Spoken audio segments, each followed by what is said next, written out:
Engkau yang membelah laut, yang mati pun kau bangkitkan.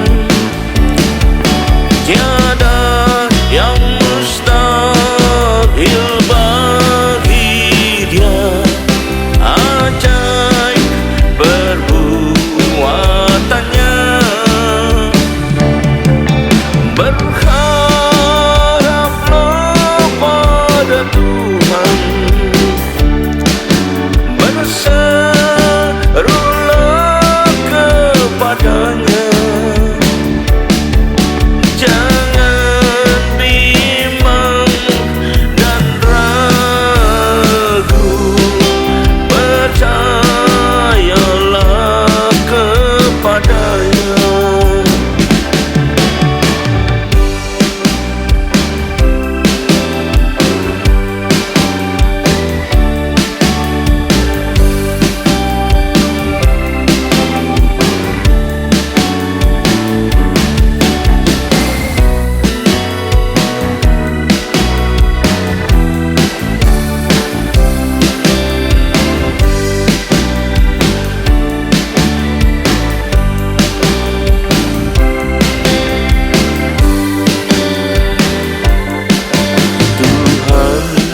Engkaulah Raja mulia, Maha agung dan maha perkasa. Kau kalahkan semua musuh, hancurkan segala angkara.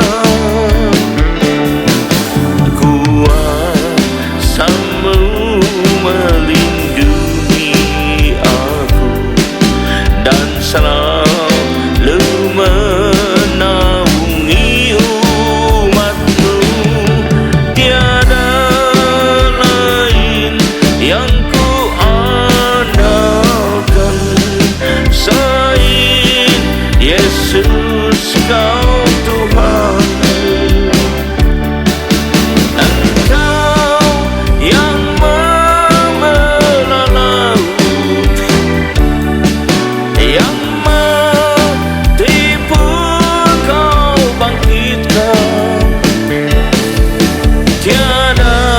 Yang mustahil bagi Dia. Ajaib perbuatannya. Berharaplah pada Tuhan, berserulah kepadanya. Jangan bimbang dan ragu, percayalah kepadanya. Percayalah kepadanya. Percayalah kepadanya. Oh, amin.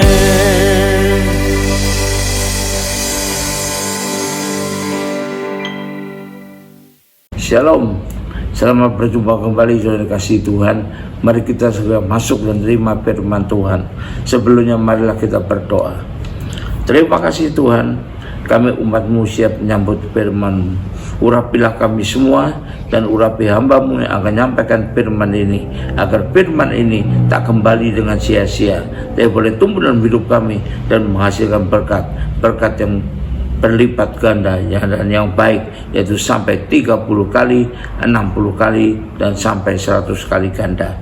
Berikan pada kami semua Tuhan urapan roh hikmat dan wahyu daripada-Mu, agar terbukalah pikiran kami, dan dengan itu kami boleh mengerti dan menangkap maksud dan isi firman-Mu ini dengan baik dan benar dan dengan tepat seperti apa yang Kau kehendaki. Terima kasih Tuhan, kami siap sambut firman-Mu ini hanya dalam satu nama yang berkuasa, yaitu nama-Mu Tuhan Yesus Kristus. Haleluya, amin. Nah, sekali lagi shalom kasih Tuhan. Mari kita persiapkan diri kita untuk segera masuk firman Tuhan. Tema dari firman Tuhan pada saat ini saya pilihkan yang bertemakan hati-hati jalur yang kurang tepat. Hati-hati dengan jalur yang kurang tepat, ya. Kita tahu bahwa sampai saat ini di mana-mana gereja itu bertumbuh, bermunculan seperti jamur di musim hujan, kata orang gitu ya. Bahkan bertumbuh dengan cukup pesat. Ini adalah kondisi yang menggembirakan, ya. Terutama bila kita hubungkan dengan amanat agung. Jadi di mana-mana muncul gereja baru, di mana-mana muncul gereja besar untuk menampung umat Tuhan. Namun di sisi lain ada hal yang mau tak mau harus kita akui, adanya gereja yang jalur pertumbuhannya kadang-kadang masuk ke jalur yang kurang begitu tepat, bukan seperti diinginkan Tuhan, ya. Kurang pas, utamanya pada gereja masa kini, gereja zaman akhir, di mana kebiasaan ini sangat banyak diikuti, yang terpengaruh juga oleh unsur-unsur duniawi. Apakah itu? Mari kita lihat, ya. Yang pertama, yaitu mulai timbulnya di kalangan gereja tertentu pikiran-pikiran, ya, tujuan-tujuan, mencari-cari, ya, keinginan-keinginan untuk kemudian supaya menjadi sepenuhnya surgawi atau rohani, tapi nyatanya lebih banyak dipengaruhi oleh keinginan yang bersifat duniawi. Nah, ini yang harus kita sadari. Jadi ada juga gereja, tapi ada juga gereja yang baik. Tapi ini kalau kurang begitu sadar, kurang begitu berhati-hati, bisa terjebak pada jalur-jalur yang lebih bersifat duniawi. Jalur apa aja itu, ya, yang ditempuh mereka? Satu, ya, adanya keinginan atau bahkan cita-cita atau bahkan berlomba-lomba antara mereka sendiri untuk bisa dinilai orang sebagai yang paling benar dan yang paling rohani di antara semuanya, ya. Paling roh misalnya, ya. Kita baca di Kisah Rasul 15 ayat yang ke-28. Nah, ini tanpa sadar bisa timbul keinginan ini kalau tidak berwaspada. Yang paling rohani, paling benar, Kisah Rasul 15 ayat 28. Sebab adalah keputusan Roh Kudus dan keputusan kami. Jadi bukan keputusan sendiri, haruslah dikendalikan oleh keputusan Roh Kudus. Supaya kepada kamu jangan tanggungan lebih banyak beban daripada yang perlu ini. Inilah teladan yang diberikan oleh gereja mula-mula, bahwa segala keputusan itu harus bertanya dulu, sehingga keputusan itu sesuai dengan keputusan Roh Kudus, ya. Berikutnya kita baca Galatia 5 ayat 18. Akan tapi jikalau kamu beri dirimu dipimpin oleh Roh, maka kamu tidak hidup di bawah hukum Taurat. Kalau kita gereja-gereja ini memberikan diri sepenuhnya dipimpin oleh Roh, maka dia akan terhindar dari terpleset ke dalam jalur-jalur yang kurang begitu pas, ya. Berikutnya kita baca Yohanes 16 ayat 13. Tapi apabila ia datang, ia huruf besar, yaitu Roh kebenaran, ia akan memimpin kamu juga seluruh gereja, termasuk gereja zaman akhir ini, ke dalam keseluruhan kebenaran. Sebab ia tidak akan berkata-kata dari dirinya sendiri, tapi segala sesuatu dengan itulah akan dikatakannya, dan ia akan beritakan kepadamu hal-hal yang akan datang. Jadi penting sekali untuk kita berpedoman pada Roh Kudus. Terakhir untuk poin ini kita baca di Efesus 5 ayat 18. Dan janganlah kamu mabuk oleh anggur, karena anggur menimbulkan hawa nafsu, tapi hendaklah kamu penuh dengan Roh, sehingga Roh Kudus itulah yang memimpin kamu, mengendalikan kamu sepenuhnya. Ini untuk poin pertama, ya.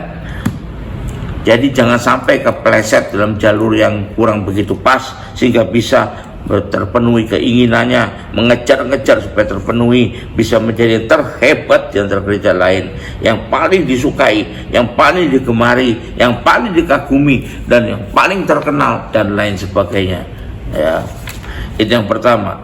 Yang kedua, adanya keinginan atau bahkan berlomba-lomba antara mereka untuk bisa dipandang khalayak sebagai yang paling mendapat tuntunan dari Tuhan, paling mendapat petunjuk dari Tuhan, paling mendapat arahan dari Tuhan dalam bentuk perintah-perintah, nubuatan-nubuatan, pesan-pesan Tuhan, visi dari Tuhan, dan lain sebagainya. Jangan sampai kita berlomba-lomba untuk mengejar ini hanya untuk bisa terkenal saja. Itu bukan itu yang kehendaki Tuhan, sehingga bisa dipandang, dianggap yang paling berkenan di hadapan Tuhan dan sepenuhnya berada dalam tuntunan Tuhan, ya.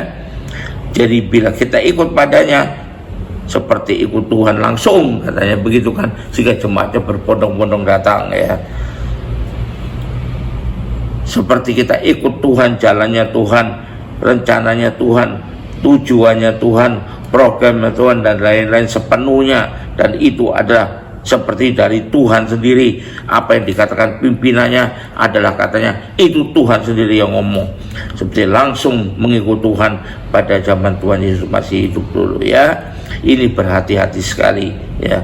Jangan sampai kita merasa seperti ini dan ingin seperti ini. Nah, memang kita ingin selalu mendapat tuntunan Tuhan, tapi jangan berlomba-lomba supaya terkenal jadi yang paling mendapat tuntunan.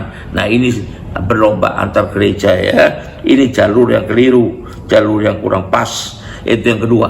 Yang ketiga, yaitu keinginan, bahkan seperti berlomba-lomba untuk menentukan dengan yang paling tepat dari pengertian kitab suci, pengertian pengajaran, penafsiran kitab suci. Tidak mungkin salah. Ini yang paling tepat, ini langsung dari Tuhan sendiri, katanya. Paling menguasai firman Tuhan. Jangan ingin sombong seperti ini. Tidak ada kemungkinan luput, apalagi salah, katanya, ya. Jadi orang yang paling beruntung adalah orang yang bergabung dengan gereja yang kayak gini, karena firman Tuhannya paling tepat seperti keluar dari mulut Tuhan Yesus sendiri. Juga pengertian tentang Roh Kudus dan karyanya, karena ingin dipandang sebagai, ya, ini kepenuhannya sempurna. Dia yang mengajarkan, gereja ini yang mempraktekannya. Jangan salah seperti ini, ya. Ini nanti akan bisa mau menyaingi Tuhan. Ingat dulu, ya, kejatuhan iblis adalah karena ingin seperti Tuhan. Jangan sampai gereja akhir zaman juga ada yang terjebak seperti itu. Itu yang ketiga. Yang keempat, ingin dipandang yang paling sukses dalam melaksanakan amanat agung, dalam mencari dan menangkan jiwa, bahkan sampai kemana-mana penjuru dunia lewat berbagai peristiwa-peristiwa ajaib, sehingga gerejanya paling banyak. Jumlah-jumlahnya berapa? 5 juta, Pak. Waduh, nah ini, ya. Kalau dibanggakan di mana-mana, ketemu dengan organisasi gereja apapun, gereja saya jemaatnya 5 juta, tersebar di 5 benua. Waduh, kalau sampai ke bagian lain dunia ini, ya, katanya ini cukup banyak gereja yang ditinggalkan jemaatnya. Nah, ini di bagian lain dunia ini banyak berita yang mengatakan banyak gereja yang tinggal jemaatnya berubah jadi mall, berubah jadi tempat ibadah lain, dan lain sebagainya. Ia justru biar berusaha mengumpulkan sebanyak mungkin dengan berbagai cara, termasuk juga dengan ngambil jemaatnya orang lain, gereja lain. Ini namanya bukan menjala jiwa, ini namanya mencuri ikan di lemari es orang lain, ya. Hati-hati, jemaat itu punya Tuhan. Jangan mencuri jemaat di sini hanya karena ingin dipandang yang paling sukses untuk melaksanakan amanat agung. Jadi kesimpulannya apa dong kalau gitu? Pada firman Tuhan yang jelas mengajarkan untuk poin A sampai D tadi, ya, kita lihat di poin A, yaitu keinginan untuk seperti berlomba untuk bisa dianggap paling benar, paling rohani. Kita baca lagi di Roma 3 ayat 10. Ini patokan yang diberikan oleh Tuhan kepada kita semua. Janganlah ingin berlomba-lomba, ingin mendapatkan pandangan dari orang lain, dari orang banyak, dari dunia, bahwa kita lah yang paling benar. Kelihatannya itu seperti bagus, tapi melenceng dari firman Tuhan. Kita lihat Roma 3 ayat 10. Seperti ada tertulis, tidak ada yang benar, seorang pun tidak, hanya Tuhan yang benar, ya. Jadi jangan ingin jadi yang paling benar. Yang kedua, yaitu tadi saya bilang, keinginan bahkan berlomba untuk dipandang sebagai paling mendapatkan tuntunan Tuhan, paling mendapat petunjuk Tuhan, paling berapa dalam bentuk nubuat dan sebagainya, visi dan sebagainya. Itu kita lihat di Mazmur 143 ayat yang ke-10. Ajarlah aku melakukan kehendak-Mu, sebab Engkaulah Allahku. Kiranya roh-Mu yang baik itu menuntun aku di tanah yang rata, bukan di jalur yang keliru ya, di tanah yang rata. Jadi betul-betul Tuhannya itu murni untuk dia ya. Nah, kita baca lagi untuk poin C, yaitu keinginan untuk bahkan berlomba untuk menjadi paling tepat dengan pengertian penafsiran firman Tuhan. Yang lainnya salah semua. Ini yang paling mahir firman Tuhan. Mari kita baca Filipi 3 ayat 15-16. Karena itu marilah kita yang sempurna berpikir demikian, dan jikalau lain pikiranmu tentang salah satu hal itu akan nyatakan Allah juga kepadamu. Tapi baiklah, tingkat pengertian telah kita capai, kita lanjutkan menurut jalan yang telah kita tempuh, jalan yang benar, jalur yang benar, bukan jalur yang keliru ya. Lalu kemudian yang untuk yang D, ingin dipandang paling sukses dalam melaksanakan amanat agung, mencari jiwa, memenangkan jiwa ya. Itu kita bisa baca di Yohanes 6 ayat 65. Lalu ia berkata, sebab itu telah kukatakan padamu, tidak ada seorang pun dapat datang kepadaku kalau Bapa tidak mengaruniakannya kepadaku. Jadi kalau orang bisa dimenangkan, itu Tuhan yang menangkan dia, bukan kita semata. Maka bangga, saya yang paling, gereja kami yang paling menangkan amanat agung. Jadi janganlah sampai kita terjebak ke dalam jalur yang kurang tepat seperti ini. Haleluya, puji Tuhan. Mari kita akhiri ibadah ini dengan terima berkat dari Tuhan. Angkat dua tanganmu. Kembalilah ke aktivitas masing-masing dengan berkat terbaik dari Allah Bapa di sorga, dengan kasih karunia dan damai sejahtera dari Tuhan kita Yesus Kristus, juga dengan persekutuan, pertolongan, penghiburan, kekuatan, dan terutama urapan yang penuh dari Roh Kudus yang beri kepada kita kemauan dan kemampuan untuk hidup sesuai dengan kehendak Tuhan dan berjalan di jalur yang benar di hadapan Tuhan. Dan biarlah itu menyertai kita mulai saat ini sampai sepanjang tahun ini, bahkan sampai Maranatha, Tuhan Yesus datang kembali. Haleluya, puji Tuhan. Sampai jumpa, Tuhan berkati.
Raja segala raja, penolongku yang setia, penguasa semesta. Mari kita sembah Dia dan muliakan namanya sampai selamanya. Kasih Tuhan melimpah bagi kita, tiada yang setara dengan Kau Tuhan. Hidupku di tangan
segala raja,